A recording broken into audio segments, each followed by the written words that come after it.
things like that. See, SQL is not a formal language. Even Python is more formal than SQL. So SQL really does not grasp the concept of functions that well, and it allows you certain things, but again, it is very finicky. Let's just say that. So yes, as I said, you can have recursive SQL functions as well, functions that call itself. However, I believe that SQL recursive calls are limited by the stack, obviously, and that stack can only allow up to 16 calls. It can't allow more than that. And it started, right?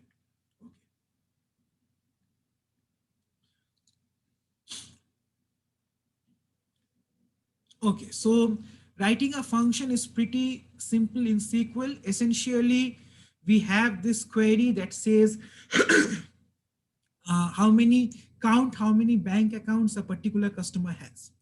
Well, we can write a query for that, obviously, and we would really not want to write functions for things that are this simple, because remember, function execution is quite expensive in SQL. But um, that aside, so count how many bank accounts a particular customer has. So essentially, what we would have is select count star, counting the number of rows, into a count from depositor as D, where D dot customer name equals customer name. So essentially, instead of customer name, if we had the actual name of the customer, let's say John or Johnson or what have you. So this query would actually execute, count all the number of rows from that depositor table that has the name John, count all the number of rows, and save that count into this variable a count, right? So declaring the function looks something like this. That is, basically, it's going to have this query inside. So create function name, within parentheses, the parameters that we want to pass to that function. So in this case, customer name with the type varchar 20, parenthesis closed, returns an integer, right? Begin. So that's where your function starts. Declare a count as a variable that is of type integer. Select count star into a count, that is the variable we just declared, from depositor as D, that is the table that we want to extract data from, and D would be the nickname for that table, where D dot customer name equals to customer name, where customer name is the parameter that we got from that function. And then we say return a count, where a count was computed as the count of the things that we got. So return a count and end. So does this make sense? Any questions about this one?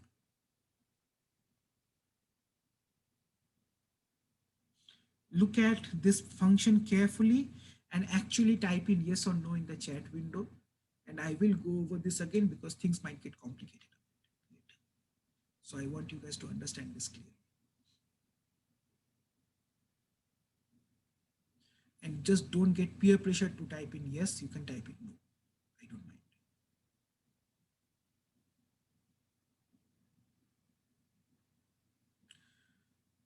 Okay. So essentially, this is the syntax for creating a function, right? Okay. So basically, we can declare values. So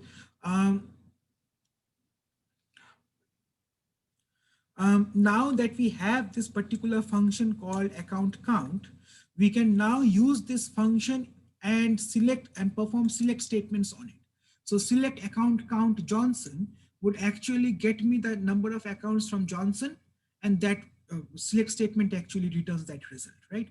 Or we can also include this in our computed results. So for example, we can say from customer, select customer name, account count of that customer name as accounts from customer, right? Or we can also include that in the where clause that says select customer name from customer where account count customer name for that customer is greater than 1, right? So we can use our functions in select, from, and where clauses as we choose. One thing that you would have noticed is when we defined or declared our function, we specified what it returns right there in the name, right? So create function account count parameter list followed by what it returns. So this particular function returns an integer value.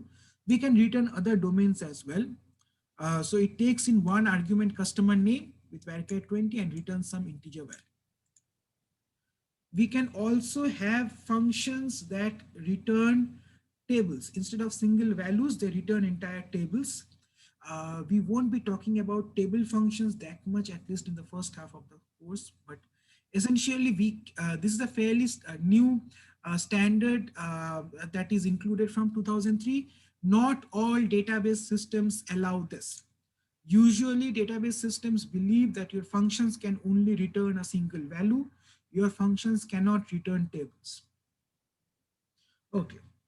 So in a sense, you can think of the functions as like generalized views, right? So if you remember what we used views for, views were to just create a particular result, save that as a name, and we can query that particular view every time to recompute all of that query and get that result. So views are pretty much similar to functions, but one difference is a view basically was a constant bit of query that was always executed. It did not get any parameters from the user. However, a function allows you to get parameters from the user, right? So that is why we call functions as a generalization of views. Okay. Our functions are defined by a begin and end block. So the function body would be within a begin and end block. And you would note that we declared our own variables using this declare statement. If we do not specify the value of that particular variable, it is going to have an initial value of null.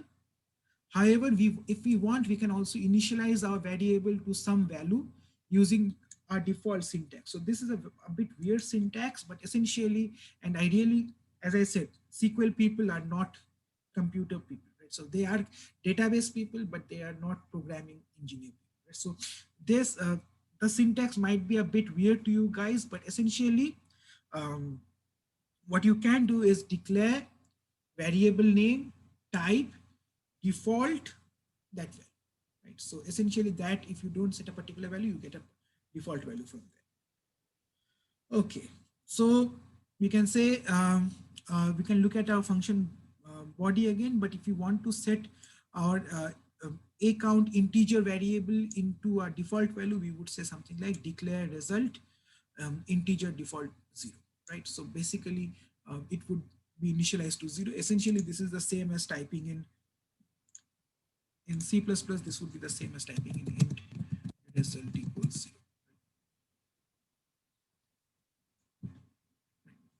Okay.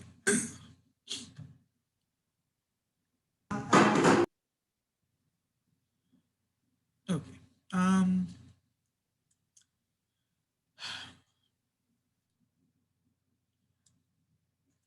Right. I should mention one thing.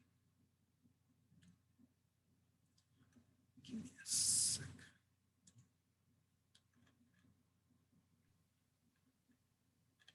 And while I bring up MariaDB, any questions that you have?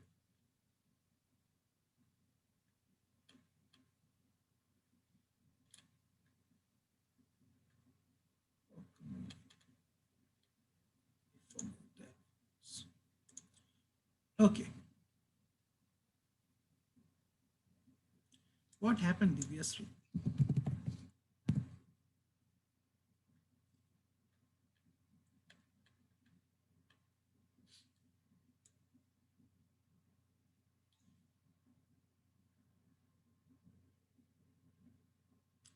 Divyasri, are you okay?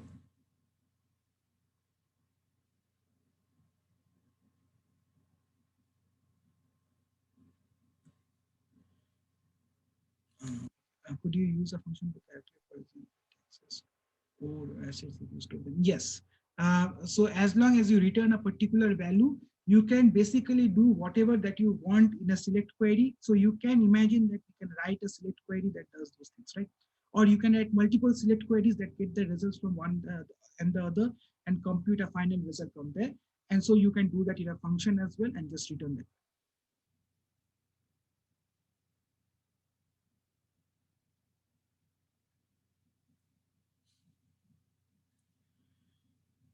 Let me just bring up my MariaDB database for a second. Let's say, and now let's try one thing. So in order to create a function in your client, you would basically say, follow this set of instructions, right? So we have create function account, and you can again write them in the same line, that is fine, but I'm just going to write it here. Customer name varchar, and I would suggest that you guys should also try this out on your own.